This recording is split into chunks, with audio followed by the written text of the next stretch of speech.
अभी मैंने अगर जन्मदिन बनाने वालों के बारे में बोला है तो क्या बोला है वो आप सेंटेंस उठाकर देख सकते हैं। जो लोग अपनी औलाद का, अपने बेटों का जन्मदिन मनाते हैं वेस्टर्न कल्चर से, पश्चिमी सभ्यता से प्रभावित होकर, पश्चिमी सभ्यता से, मगरबी तहजीब से मुतासिर होकर, क्या हो रहा है, मेरा बेटा 4 साल का, happy birthday to you, cake काटते हैं। आज हमारा बच्चा 4 साल का, आज हमारा बच्चा 5 साल का। बच्चों का जन्मदिन मनाने वाली बात मैंने कही थी, वो बंगाल की धरती पर कही थी, डंके की चोट पर। मैंने कहा था कि जो बाप अपने बेटे का जन्मदिन मनाता है, यकीन मानिए उससे बड़ा पागल कोई बाप नहीं है। मैंने पागल कहा था उसको। इधर भी होंगे केक काटने वाले। आज के दिन मेरा बेटा पैदा हुआ था 25 अक्टूबर को, आज 8 साल का हो गया, आज 6 साल का हो गया। अल्लाह के नबी फरमाते हैं जब तुम्हारा बेटा जबान खोले तो उसको अल्लाह को उसकी जबान से निकलवाओ। जब बोलने लगे तो उसको ला इलाहा इल्लल्लाह सिखलाओ। जब 7 साल का हो जाए तो उसको नमाज का हुक्म दो। उंगली पकड़ के मस्जिद में ले जाओ, कभी पढ़ेगा कभी नहीं पढ़ेगा। लेकिन 10 साल का जब हो जाए और नमाज ना पढ़े तो फजरिबूहुम, 10 साल के बाद तुम्हारी ड्यूटी हो जाती है कि मार मार कर उसको मस्जिद में ले जाओ। अब तुम्हारी जिम्मेदारी बन जाती है।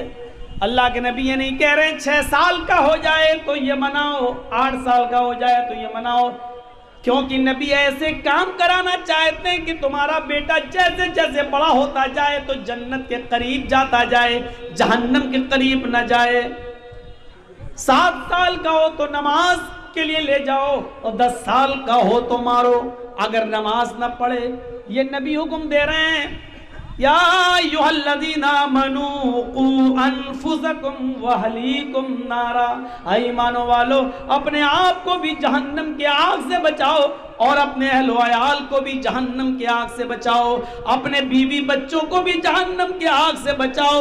मेरे प्यारे साथियों, जहन्नम की जासूस तपिश की हालत ये थी कि उसको देखकर अल्लाह के नबी सल्लल्लाहु अलैहि वसल्लम जब इस दुनिया में आए, जहन्नम का मंजर देखकर जब इस दुनिया में आए तो आपने जहाँ बहुत से लोगों को डराया तो आपने उस मौके पर अपनी बेटी को भी डराया। आपने कहा या फातिमा बिन्त मोहम्मद अनक़िज़ी नफ्सकी मिनन नार इन्नी ला उग़नी अन्की मिनल्लाहि शैया, ऐ मेरी बेटी जहन्नम का अज़ाब मैं अपनी आँख से देख कर आया हूँ। ऐ मेरी बेटी दुनिया में अमल कर और अपने आप को जहन्नम की आग से बचा ले। और मेरी लख्ते जिगर अपने आप को जहन्नम से बचा ले। और मेरी बेटी अपने आप को जहन्नम के आज़ाब से बचा ले। सलीनी मिन माली माशीत, अल्लाह ने मुझे दुनिया में जो माल दिया है उस माल में से तू जितना मुझसे लेना चाहे ले ले, जितने का मैं मालिक हूँ। अब मैंने तेरी माँ ने जो कुछ छोड़ा है और जो मेरे पास है मैं दुनिया में तुझे ये सब दे सकता हूँ। इन्नी ला उग़नी अन्की मिनल्लाहि शैया, और मेरी बेटी क़यामत के दिन मैं अल्लाह के अज़ाब से तुझे नहीं बचा सकता। और मेरी लख्ते जिगर अल्लाह के अज़ाब से मैं तुझे नहीं बचा सकता। मेरे भाइयों, इस एहसास को अपने अंदर जिंदा करो। अल्लाह के रसूल अपनी बेटी से ये जुमले कह रहे हैं। हम और आप कैसे बेखबर हैं। हम यहाँ बैठे हैं, हमारी औलाद सड़कों पर क्या कर रही है ये कौन सोचेगा। आप रात के 12 बजे अपने बिस्तर पर सोते हैं, आपका बेटा 12 बजे तक आपके घर नहीं आया है, ये कौन सोचेगा। आप 2000 का मोबाइल चला रहे हैं, आपका बेटा 18,000 का एंड्रॉयड मोबाइल चलाकर पूरा 2 GB जियो और एयरटेल में मिलने वाला पूरा डाटा खत्म करता है। ये डाटा किस चीज में जाता है, इसका जिम्मेदार कौन है, ये कौन हिसाब लेगा अपनी औलाद से, कौन पूछेगा, किसकी जिम्मेदारी बनती है। ये कैसे दिया है आपने वो मोबाइल अपने बेटे को। साहब आजकल पढ़ाई ऑनलाइन चल रही है, तुम घर पे नहीं रहते हो, ऑनलाइन पढ़ने के बाद फिर मोबाइल क्यों नहीं लेते हो अपने बेटे से। अरे मौलाना साहब, मेरा बेटा 15-16 साल का हो गया, आप नहीं छीन सकता। क्यों? अब वो तुम्हारा बाप बन गया क्या? हाँ, यही समझ लो। समझ लो नहीं, आज तुम कह नहीं सकते हो अपने बेटे से। उसको मालूम है कि रात के 12 बजे से पहले पहले ये डाटा भी मिलेगा, फिर दूसरे दिन का डाटा शुरू होगा, अभी खत्म कर लो। आप कह नहीं सकते कि बेटे क्यों नहीं सोए हो, क्यों नहीं सोए हो। आप पूछ नहीं सकते हो अपनी औलाद से। और ये मोबाइल जब बेटियों के हाथ में हो तो और नहीं पूछ सकते हो, क्योंकि आपसे ज्यादा आपकी बेटियां होशियार हो चुकी हैं कि मोबाइल कब चलाया जाए, किस वक्त चलाया जाए, और उसके लिए कौन सा वक्त ज्यादा मुनासिब है। क्योंकि आप जिस वक्त निगरानी करते हैं उसको आपकी निगरानी का टाइम मालूम है, और दुआ मांगती है अल्लाह सर्दियां जल्दी आएं, क्योंकि सर्दियों में ब्लैंकेट के अंदर और रजाई के अंदर चलाने में उनको जो आसानी होती है वो बाहर गर्मियों के दिनों में नहीं होती है। दुआ मांगती है कि जल्दी सर्दियां आएं। कितने लोग पकड़े गए हैं। हालात पे नजर डालिए, कितनी लड़कियों की एप्लीकेशनें हाई कोर्ट और सुप्रीम कोर्ट में पड़ी हुई हैं, गिनती गिन नहीं पाओगे, जिन्होंने ये कहा है कि मैं अपनी मर्जी से फला फला धर्म के लड़के से शादी कर रही हूं, मेरे माँ बाप मुझे रोकेंगे लेकिन मेरी उम्र 18 साल से ज्यादा है, मैं अपनी मर्जी से कर रही हूं। और ये अभी 2 महीने पहले का रिकॉर्ड बता रहा हूं मैं, 3-4 साल पुराना नहीं।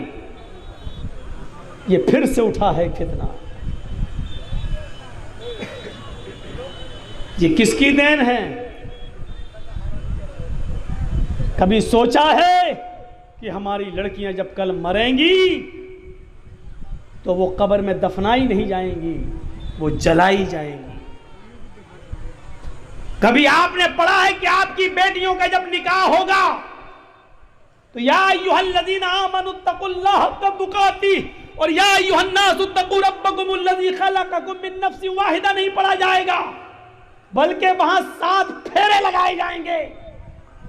कभी आपने सोचा है कि आपकी बेटी जब अपनी ससुराल में घुसेगी तो उसके हाथ में कुरान और उसकी जबान पे कुरान की आयतें नहीं होंगी, बल्कि उसके सर पर चुटकी भर सिंदूर होगा। कभी आपने सोचा है कि आपकी बेटी अल्लाहु अकबर कहकर अल्हम्दुलिल्लाह रब्बिल आलमीन नहीं पढ़ेगी, बल्कि किसी मूर्ति के सामने वो खड़ी होकर घंटी बजाकर उसके सामने अगरबत्तियां जला रही होगी और गायत्री मंत्र पढ़ रही होगी, ओम भूर्भुवः स्वः। कभी आपने तसव्वुर किया है? और वो लड़का जो हमारी बेटी से शादी कर रहा है, 2-3 बच्चे पैदा करने के बाद हमारी बेटी को बेयारो मददगार छोड़ देगा और गवर्नमेंट उसका साथ देगी, क्योंकि यही करने के लिए तो यही सब करवाया गया था। आपको मालूम है कितनी यूनिवर्सिटीज ने यह कह दिया है कि अल्पसंख्यक लड़कियों के लिए, अल्पसंख्यक मुसलमान का नाम नहीं है, अल्पसंख्यक में मुसलमान भी आते हैं, सिख भी आते हैं, ईसाई भी आते हैं, लेकिन इशारा मुसलमानों की तरफ है। अल्पसंख्यक समुदाय की 60% लड़कियों को एडमिशन दिया जाएगा, क्योंकि अल्पसंख्यक समाज में लड़कियां शिक्षा से और तालीम से दूर है। कभी आपने अपनी दिमाग की बत्तियां जलाई हैं? हमारे लड़कों को यूनिवर्सिटी में नौकरी, हमारे लड़कों को एडमिशन नहीं मिल रहा है, लड़कियों को 60% आप दे रहे हो, क्यों? इसकी वजह प्लानिंग नहीं, ये मशवरे नागपुर की सरजमीन पर होते हैं, नागपुर की सरजमीन पर। अब इससे ज्यादा खुलकर हम कुछ नहीं कहेंगे। हमारी 60% लड़कियों को तुम एडमिशन ले रहे हो, क्यों? का साहब मुसलमानों में लड़कियां तालीम से दूर है, उनके लिए ये तालीम का नाम लिया जरूर जा रहा है, लेकिन हुक्म ये है, इशारा ये है कि हमारे समाज के लड़कों, इन लड़कियों को अपने प्यार के जाल में फंसाइए, इनसे कोर्ट मैरिज कीजिए और 2-3 बच्चों की अम्मा बनाकर इनको छोड़ दीजिए। क्योंकि धोबी का गधा न घर का न घाट का, अब ये ना उधर जा सकती हैं, ना उनका समाज इनको कबूल करेगा और ना हमारा समाज ये दर दर की ठोकरें खाएगा। कौन जिम्मेदार है इसका? आप मोबाइल के बारे में नहीं पूछ सकते कि बेटी तेरे पास ये मोबाइल कहां से आया, और आया है तो ये 699 वाला और 698 वाला रिचार्ज करवाया कौन है? हमने तो ये पैसा नहीं दिया। कभी पूछा है आपने? नहीं पूछ सकते हैं, नहीं है इतनी हिम्मत आपके अंदर, क्योंकि आपको मालूम है ज़्यादा सख्ती करेंगे बेटी भाग जाएगी, और भाग गई तो पूरे खानदान की नाक कटा देंगे। मालूम है, ये उसी ढील का नतीजा है।